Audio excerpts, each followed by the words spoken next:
Now we have a panel discussion on carving a stellar reward strategy for enhanced people performance. This session will bring out the key elements of designing a total reward strategy for people's performance in the disruptive world of work.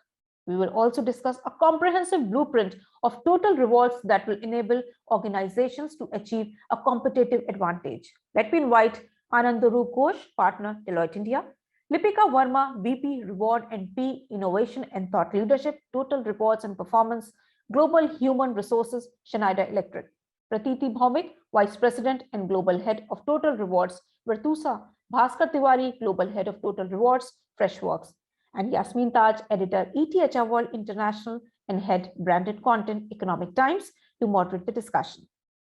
Also, for our audience in this session, we have the best question reward. So please keep sharing your questions for our speakers and get a chance to win Amazon vouchers. Over to you, Jasmine.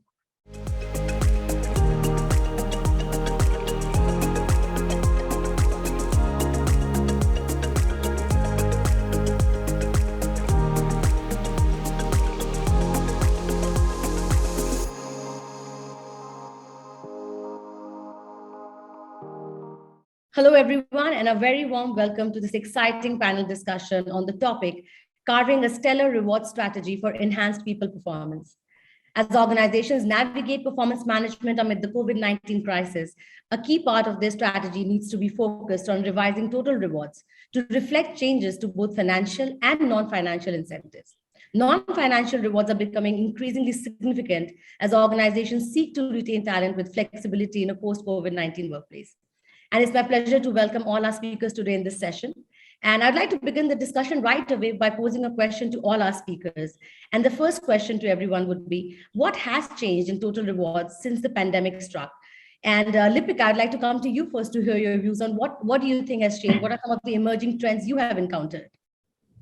Yeah, so to my mind, while the components of total rewards philosophy in terms of the four elements of compensation, benefits, environment, and development remains pretty much the same. But I think the importance has kind of got diverted towards benefits and environment. And when I say benefits, it is the time when people over the last 1.5 years had the actual reason to fall back on that option of benefits when it comes to insurance and medical stuff. And also when it comes to the environment piece, I see a phenomenal change in terms of the elements of flexibility at work, the elements of being valued at work in terms of recognition, and also around well-being, which is one of the very topical things to my mind. And we need to really take care of benefits and the environment piece, so to say.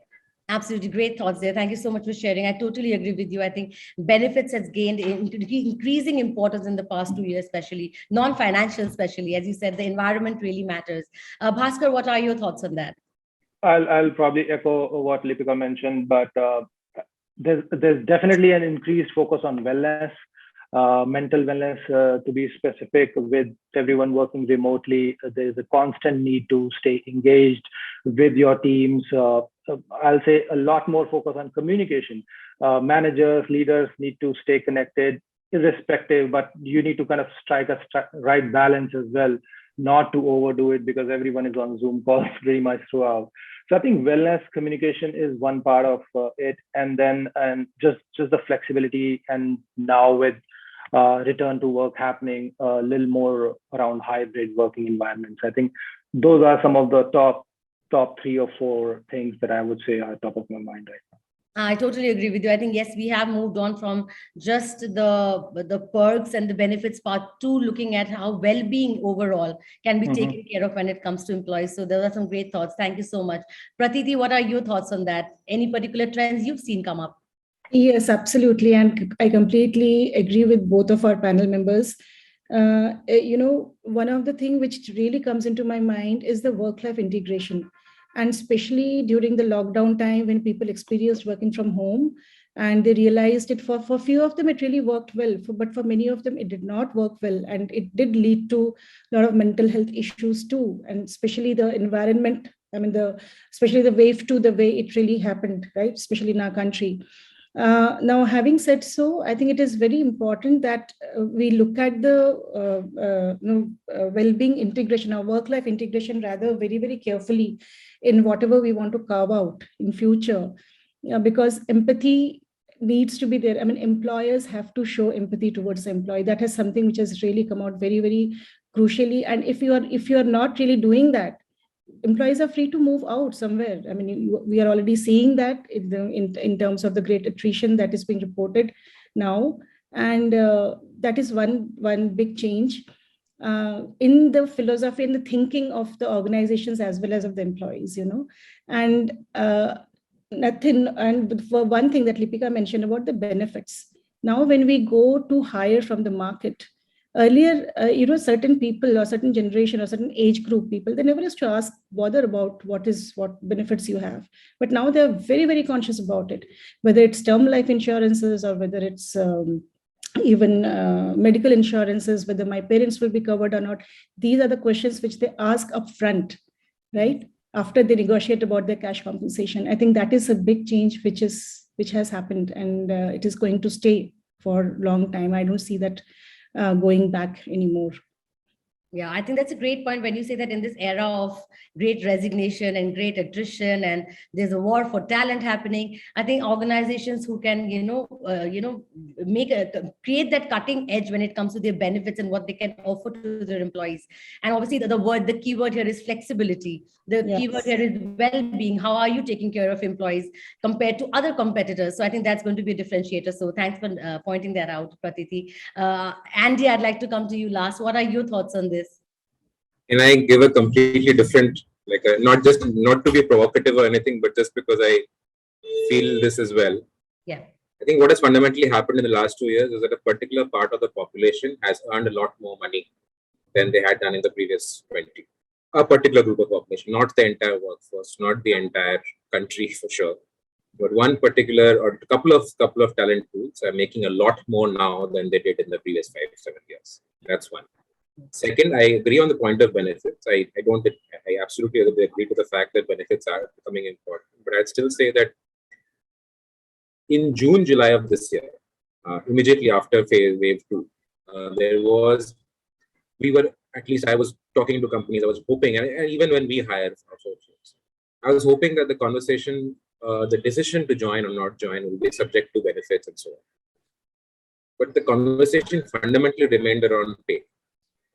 And today as well, if I look at it, and I'm happy to hear from all the others here, but today as well, if you look at an employee and say that I'm going to give you more life insurance cover or medical cover, but stay with me and don't go to this company that is giving you 15% more in cash today, I doubt that would happen.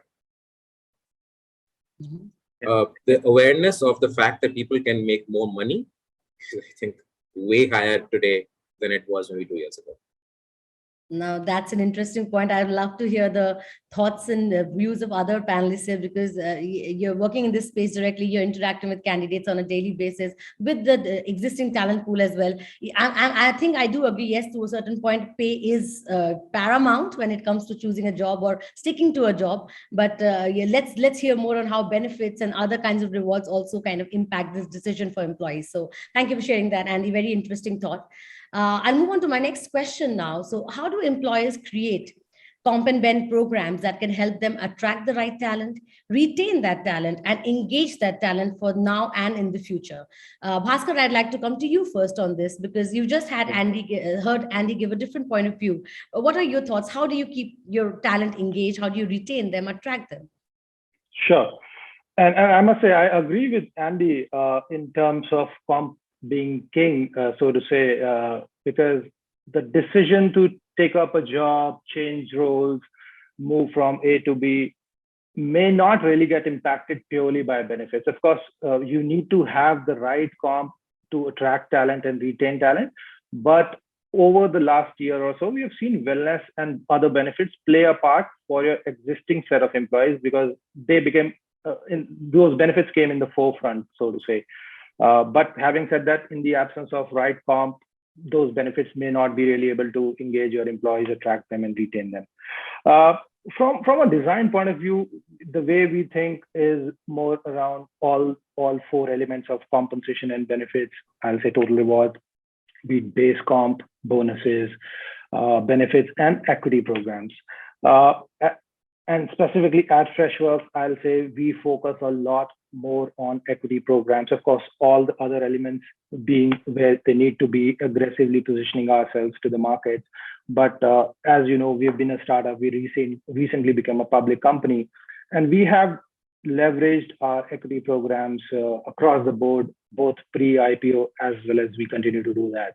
And that's something which I believe is a big differentiator, especially in the Indian markets, because not a lot of companies were doing it across the board when it comes to equity for all your employees. You'll probably categorize it at a certain level and above. So that's one. But just kind of stepping back a little bit, we look at our key talent at the beginning of the year, and with all this great resignation happening across the globe, we keep refreshing that group, so to say, or the talent pool, and identify them that, hey, this is our key talent for the organization. We are a product-led company, so obviously tech resources are definitely the key, and so is our sales organization.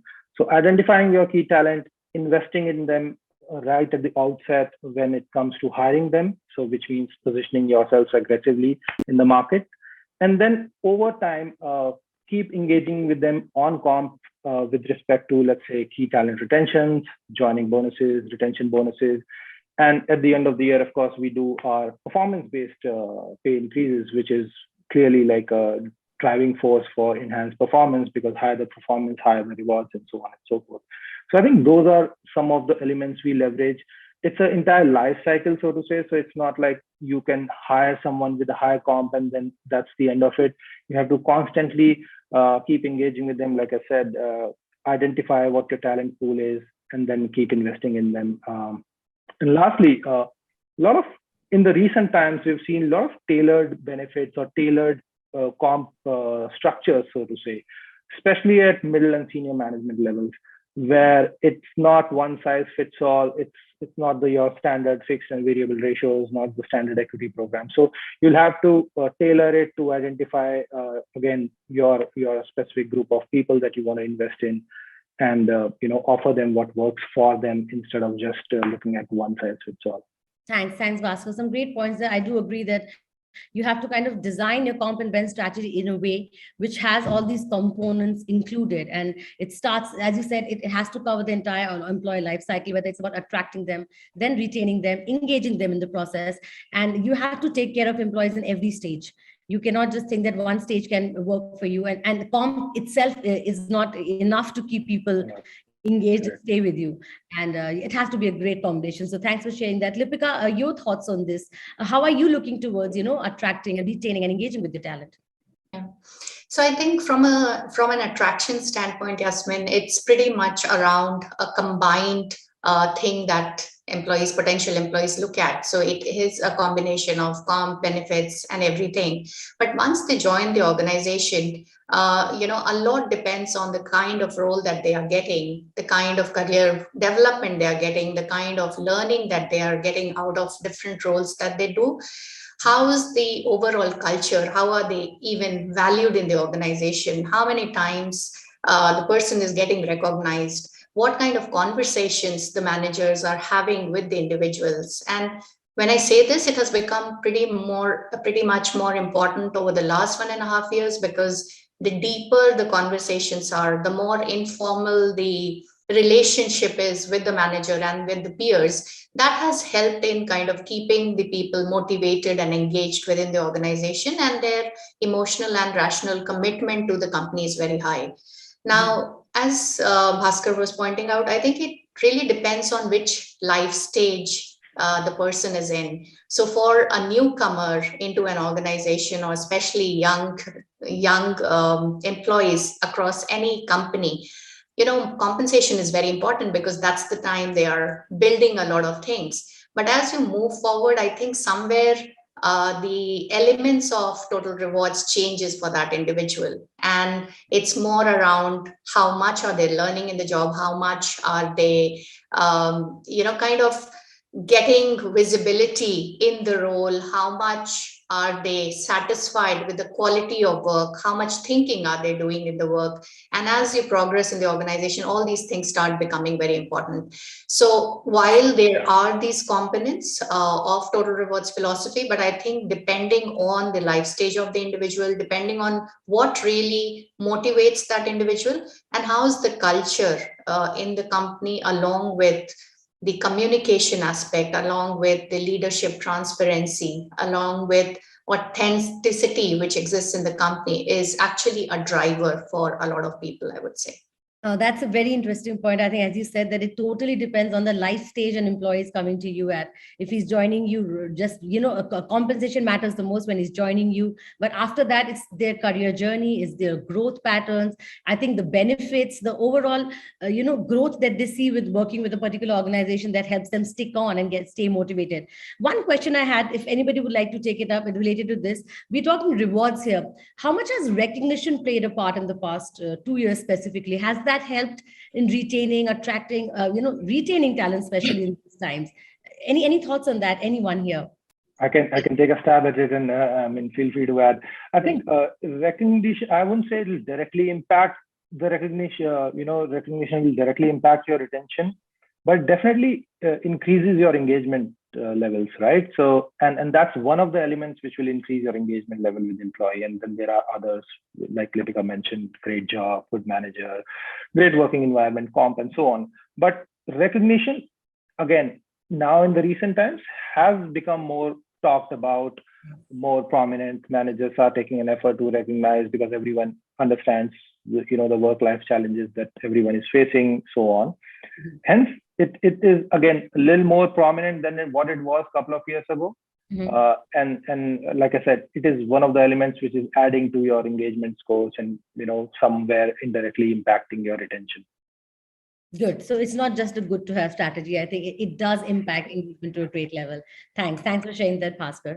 I'll move on to my next question, which is very interesting, actually. So a vital component of an effective reward strategy is to encourage employees to think about their careers.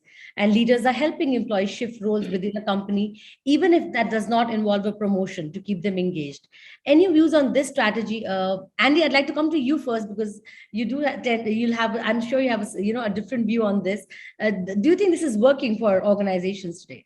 So I think that too, and Yasmin, I think if you look at this entire discussion we've had so far today, you will see that there are two aspects to this, right? One is what a company should do, because it is the right thing to do. It is good for the employee. It is good for you as an employer. Recognition is one part of it. Careers is one part of it. Benefits is one part of it. And the other is what it needs to do to be able to retain people. And that's a very different dynamic to it. That's what employees are saying what they want because they want more cash. They are getting an offer somewhere else. So there are these two dimensions that you're looking at. So careers falls in the first dimension and in the second dimension. It's a sort of one of the things that sort of mixes both. The thing about careers, unfortunately, again, between Lipika, Pratiti, and Bhaskar, they'll have far more information because they're seeing it on a daily basis in their organizations. My perception is that careers is very difficult to communicate. If you think of it from maybe a behavioral economics perspective, cash is the value today. Careers, opportunities, all of things is what happens in future. So it's today versus tomorrow. Everybody looks at it from what I can protect and make more today than what I can get. Organizations that are able to communicate the fact that careers, that there is a very clear direction to what you will get tomorrow. And that's a very difficult thing to communicate. It's not easy. I'm more frustrated. It's not a one-to-one relationship that you can draw. So what we have seen, and this is one good thing that we actually saw, we did the study on the future of work some time back, and it was one very stark realization for us.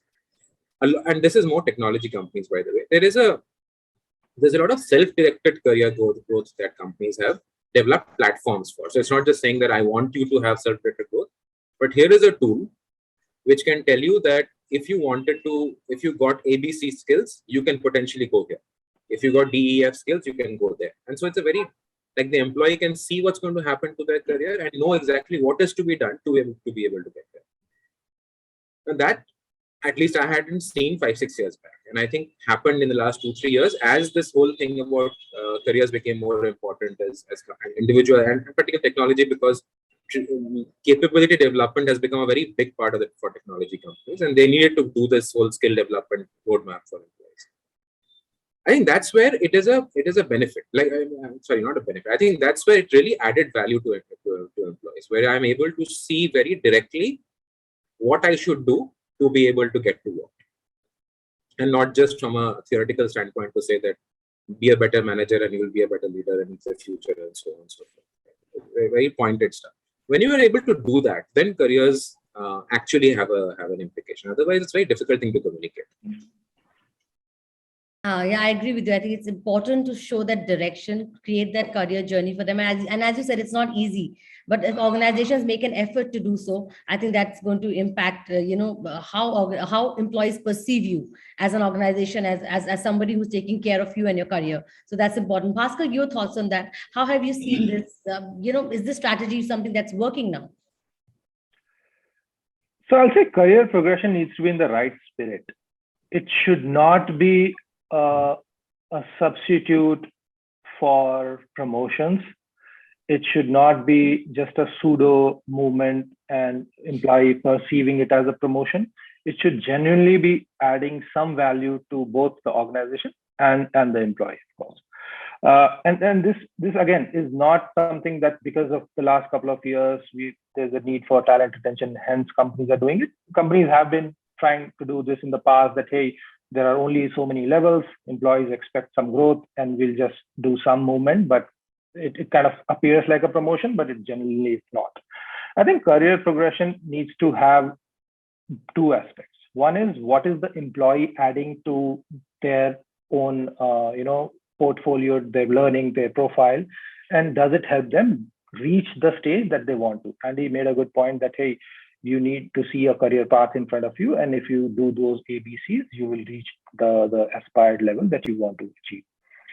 From a company point of view, also it needs to help them grow or reach a certain stage. It's not like, hey, I'll just make a career move, employee moves from A to B, but how does it increase my productivity as an organization? How does it help me in the value chain? So I think it needs to tackle both the situations. I'm not sure, and I don't have the answer for that if everything is falling in place right now, but I can give you some examples of how we look at some of these things. IJP policy, internal job postings, which is very common across most companies. We are trying to do it at a global scale now. So if an employee sees an opportunity, let's say in our US offices or Europe offices, they can easily apply based on the eligibility criteria. They can see what skill sets are required. So it gives them a career progression, not only in terms of the level, but also the geography, the markets, the product that they are going to have. And it may be a horizontal move, but it will definitely add value to what they're going to deliver. We are a fast-growing organization. We are only 10, 11 years young, and our growth in the last few years has been 40% year on year. So even if we don't change roles of our employees, there's not such a big challenge, because generally the role itself scales up because the size of the company is growing so fast. So even if you have the person at the same level for a couple of years, the job that individual is doing is now a lot more complex, has more impact, adds more value. So that challenge is not so much here. But again, we are trying to create that career path where employees either can apply globally and take opportunities outside of a particular region that adds, or within a particular vertical. We have a philosophy of hiring obviously graduate engineers which start in our product development organization or our sales and marketing organization, and they grow from there. And they have different pathways they can choose.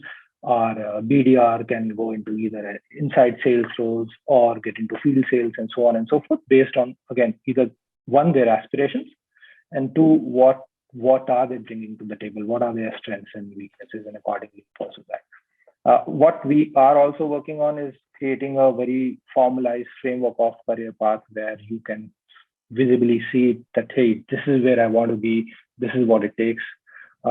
but yeah, these are the small steps that some of us are taking. So what I hear from both of our speakers today is that it's about taking care of the aspirations of your people, and how does it also add value to the organization. So the goals have to be aligned somewhere, right? When you take care of your people, it helps them become more productive and add to the success of your organization. So it's a win-win for both. So I think there are some good thoughts there. Thank you for sharing that.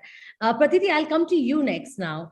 So as the pandemic reboots workforce trends, how do you think compensation and benefits have to evolve? How do they need to evolve? Is evolution going to be dominated by a skill-based system rather than a traditional performance-based system? There's also a difference in how productivity is being measured right now, right? Considering the way we're working in a hybrid work environment. So what do you think? How do you think the entire space needs to evolve now?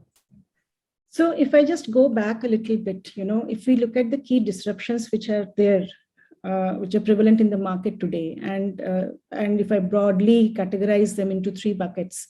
So one of it is tech disruption. The other one, you can talk about disruption which has happened due to the sudden influx of startups, especially in India markets, with at least $1 billion funding, if not more. And we have so many unicorn startups now.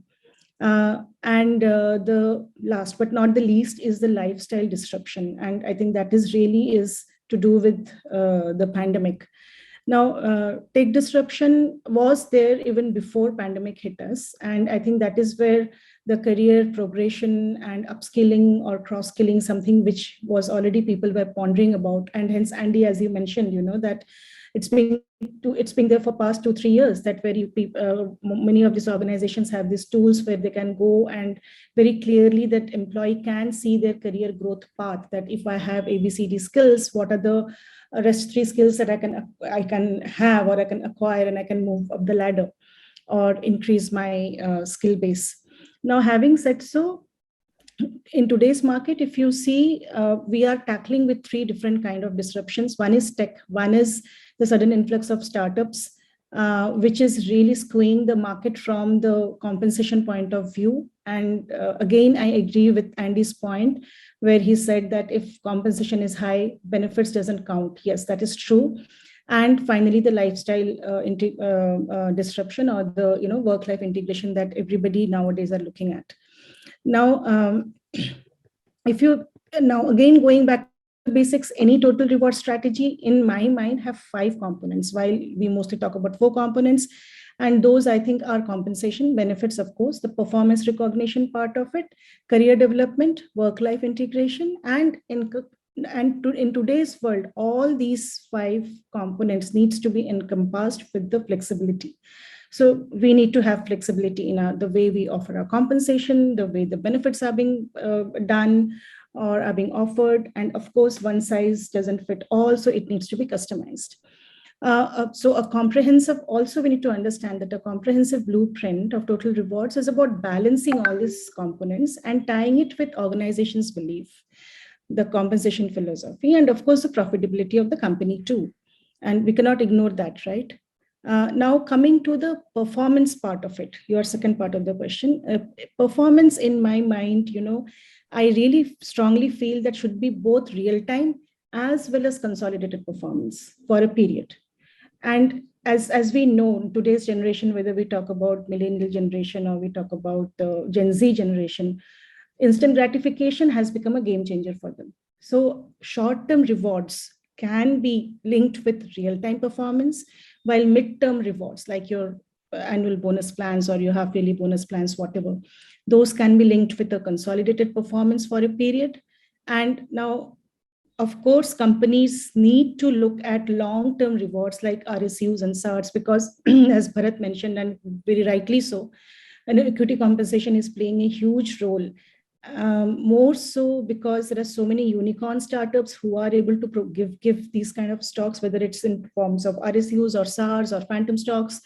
And this generation, with millennial generation and even Gen Z, when we were at that stage, at that age, we never thought of creating wealth. But the mindset of today's generation, younger generation, is to create wealth at a very early age, right? So if you really want to attract them and retain them, that the long-term benefits or long-term equity stock options, which used to get mostly offered to the executives in a company, that needs to be looked differently now. That is a change that I see coming, happening, and I see a lot of organizations are going to take it up very soon. In fact, there was a report in Economic Times itself, and Cognizant has been going through a huge soaring attrition rates of theirs, right? It's published report that is, and there with the CEO had said that they are looking and giving equity across the board. They're working on it. That was an interview that he gave. So we are going to see these changes happening, very soon. Now, base compensation progression and skill-based compensation progression is going to be another important component, is what is my understanding. Now, skill-based compensation is something which is going to be attached to the learnability, or how you upgrade your skills, or how you are able to increase or enhance your capabilities. But base compensation is going to be there.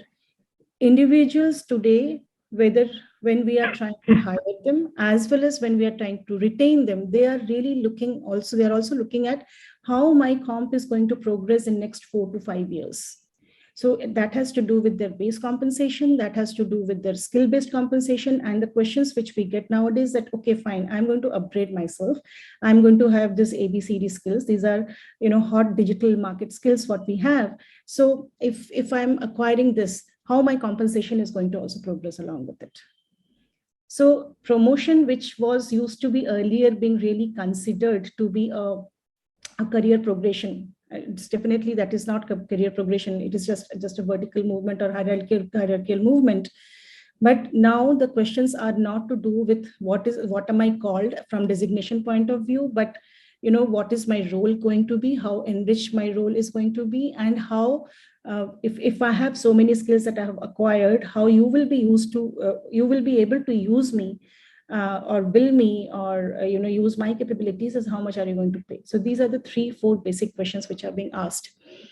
And of course, if companies who are 1 to 3 decades old in the industry, they can survive, but if they really want to look at the growth, everybody has to keep pace with all these disruptions, especially the tech disruptions.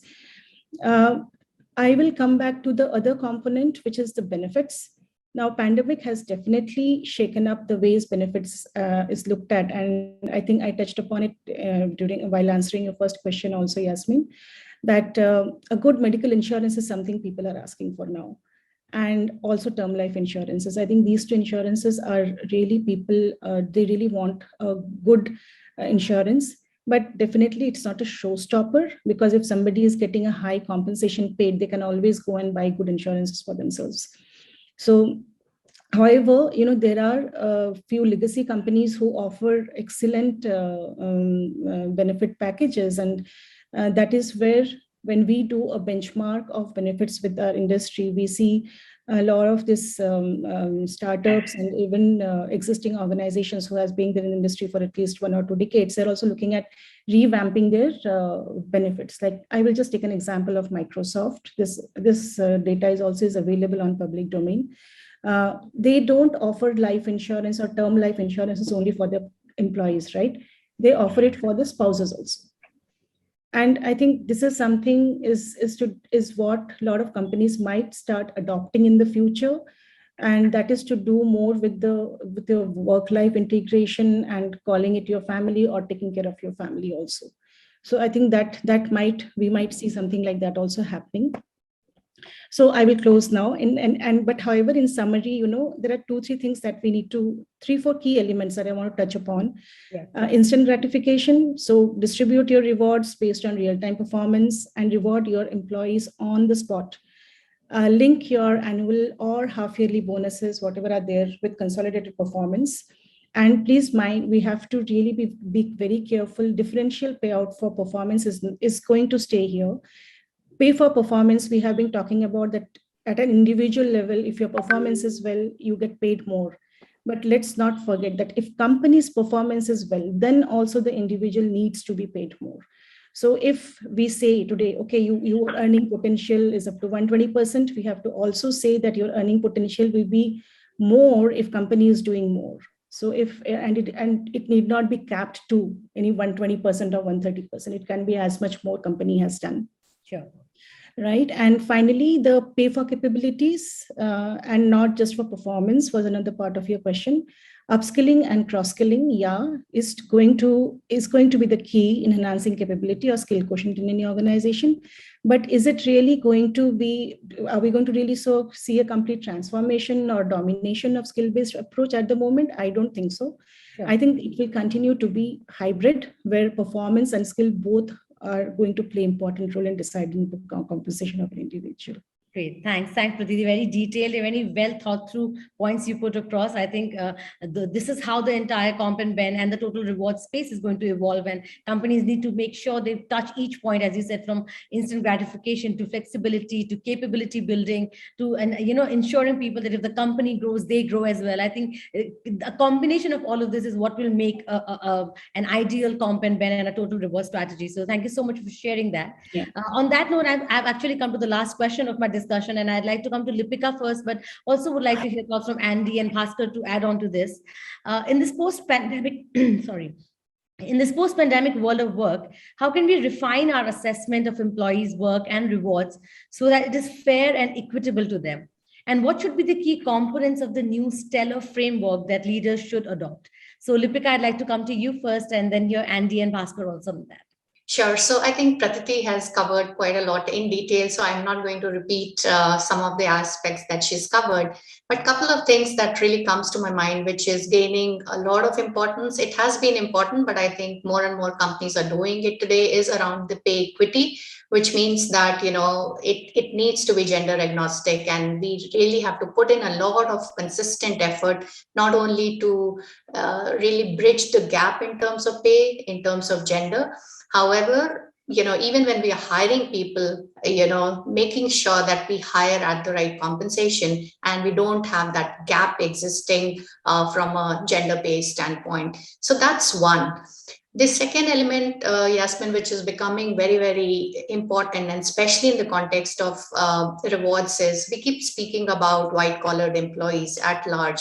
And there are so many things that we end up doing for them. But when you look at our manufacturing setups, when you look at supply chain businesses where you have operators, where you have blue-collared employees, I think the elements around living wage as a concept is picking up steam all across the globe. And many companies are trying to work in that direction, because what's happening today is the white-collared employees have their own set of rewards philosophy, and we have various components that gets looked after. However, when it comes to blue-collared, countries are really relying on the minimum wages, which is defined from a legal standpoint. However, that minimum wage is never sufficient enough to cater to the housing, education, medical insurance needs of these people.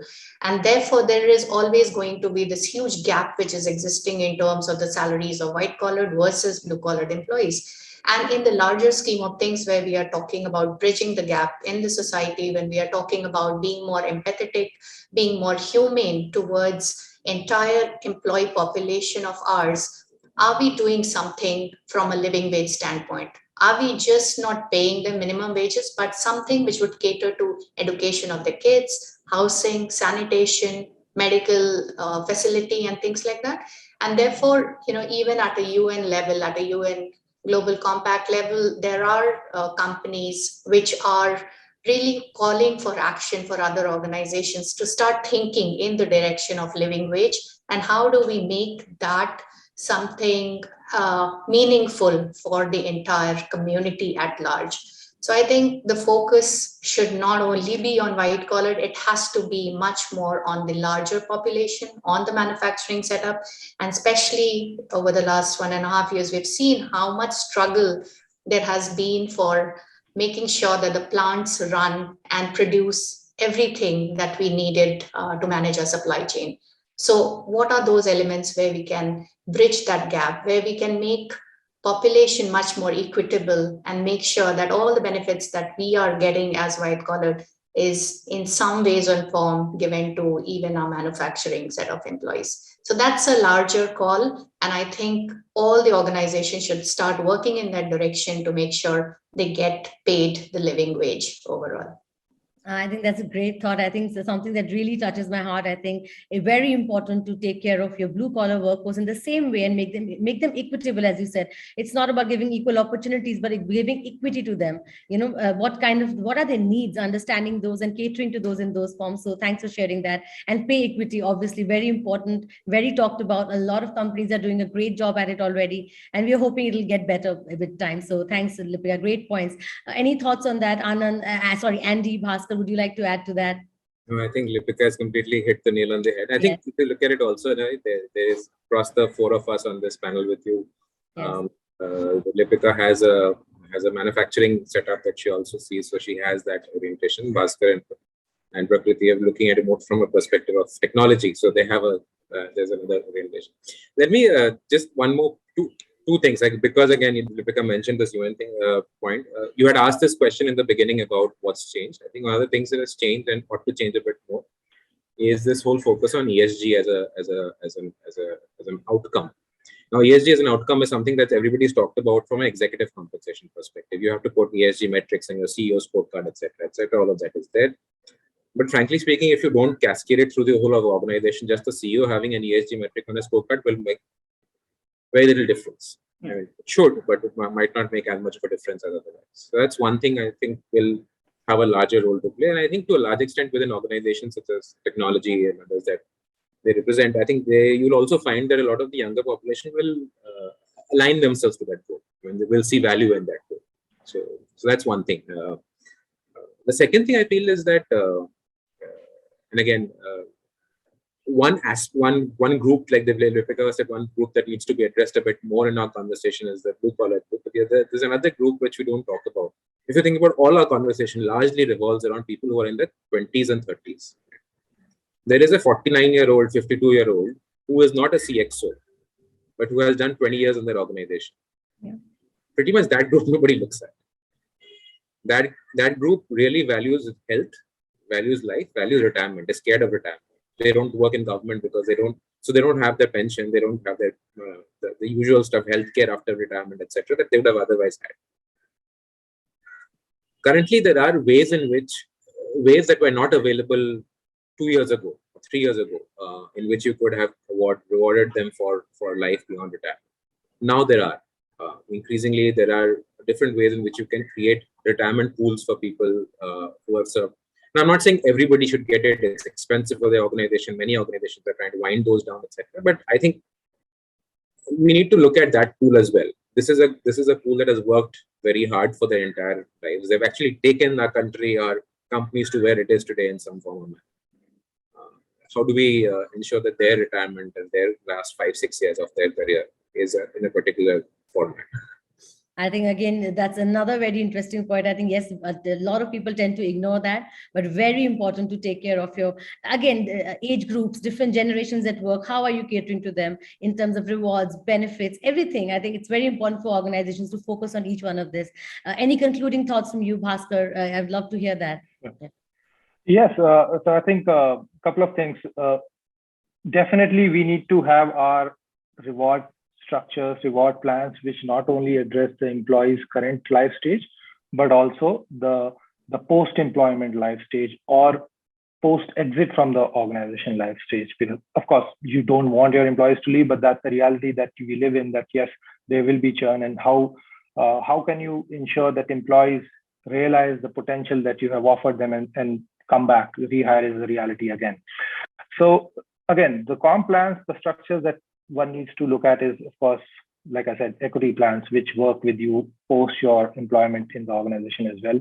Like Andy mentioned, retirement pools. I've worked with another manufacturing company, Cummins Engines, and we had a great post-retirement pool wherein employees' life cycle needs and all those things are catered. A right balance of what is backward looking in terms of your performance and rewarding that performance by using your annual bonus plans, quarterly plans, so on and so forth, which is more immediate. Forward looking with equity plans, long-term retention grants, and then of course post-retirement looking at some of these retirement pools and such. So yes, it has to be the right balance along with all the benefits. So it's like lots to offer to employees actually. Just one more quick comment I want to make on equity and RSUs. When Praditi mentioned that offering it across the board is something which companies should look at. We do that, but I must tell you there is still a lot of education and awareness which needs to be created for employees. We find a lot of these fresh talent coming in who have worked with companies for a couple of years, but still don't realize that, hey, more equity is better than more cash. And we're trying to engage with them, educate them that cash is not always something that it's very short term, but RSUs and stocks will. So I think that there is still a lot of scope to educate and engage with employees on that front as well. Great. Thank you so much. I think that was all the time we had for this exciting session. There was so much to learn. Any concluding thoughts, anything that you'd like to end with, Pratiti, Lipika, Bhaskar, Andy? I would love to hear any final thoughts if you have before we wrap up. No, just from my end, I think Andy spoke about it. The group that he was talking about, the 49s and the 52s, we call it silver talent. And that's an important group, so to say. So I think we need to have those personas in different organizations, depending on the age bracket, depending on the experience group, and make the overall rewards plan much more suitable for different personas, because aspirations for every individual is different as they are entering the organization, as well as when they are about to leave the organization. And therefore, what is that one thing which will suit them the most is something that we need to understand. And therefore, knowing your employees is very important in order to plan out your rewards and recognition program for them. All right. Thank you. Thank you so much. On that note, that was all the time we had for this session. It's understood. It's clear that total reward strategies have to be reimagined now, keeping in mind the life cycle of the employees, the stage that they're entering your organization, the age group that they belong to, the criteria. There are different criteria. How flexible can you be? Are you looking at instant gratification? Are you creating a career journey for them? Are you doing capability building for them? Are you rewarding them based on performance or based on skills? There's a lot that HR leaders and comp and ben leaders need to think about as they look at reimagining and redesigning these strategies. But some great thoughts shared by all our speakers today. Thank you so much for joining us. Clearly, organizations that keep these principles in mind while designing and implementing total rewards will be better positions to attract, retain, and engage top talent in a workforce that is increasingly demanding flexibility and equity. And that is what will determine their success in the future. On that note, thank you once again, everyone, for joining us. It was a great conversation. Thank you. Thank you. Thank you. Thank you. Thank you. Thank you to all our audience for watching this session. Hope to see you again in the coming sessions as well. Thank you.